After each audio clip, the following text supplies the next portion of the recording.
கோலி talk Kollywood news. காதல் கிசுகிசுல சிக்கின அதர்வாவும் பிரியா ஆனந்த். பானா காத்தாடியில சமந்தாவோட நடிச்ச அதர்வா அதுக்கப்புறம் அமலாபால், வேதிகா போன்ற நடிகைகளோட நடிச்சாரு. ஆனா அப்பெல்லாம் எந்த நடிகைகளோடையும் அவரை இணைச்சு கிசுகிசுக்கள் பரவுனதில்ல. மாறா அவரோட ஒரு படத்துல கூட நடிக்காத ஜனனி ஐயரோட காதல் செய்திகள் பரவுச்சு. அதை அடுத்து இப்போ முதல் முறையா இரும்பு குதிரையில நடிச்ச பிரியா ஆனந்தோட காதல் கிசுகிசுல சிக்கியிருக்காரு அதர்வா. 2 பேரும் ரொமான்ஸ் காட்சிகளை துளி கூட செயற்கத்தனம் இல்லாத நடிப்பை வெளிப்படுத்தினாங்களாம்.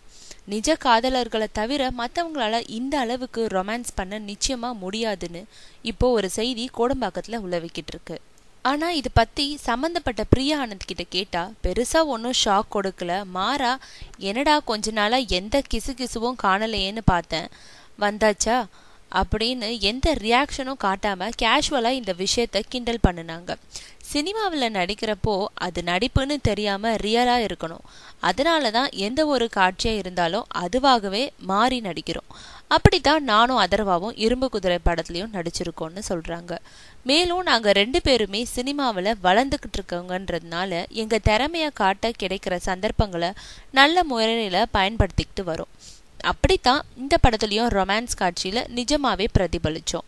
ஆனா கேமராவுக்கு வெளியே நாங்க நல்ல நண்பர்கள். அதை மீறி எங்களுக்கிடையே எதுவும் இல்லை. அதனால தவறான கற்பனைகளுக்கு இடம் கொடுக்காம இந்த விஷயத்த இத்தோட விட்டுடுங்கன்னு சொல்லிட்டு எஸ்கேப் ஆகுறாங்க பிரியா ஆனந்த்.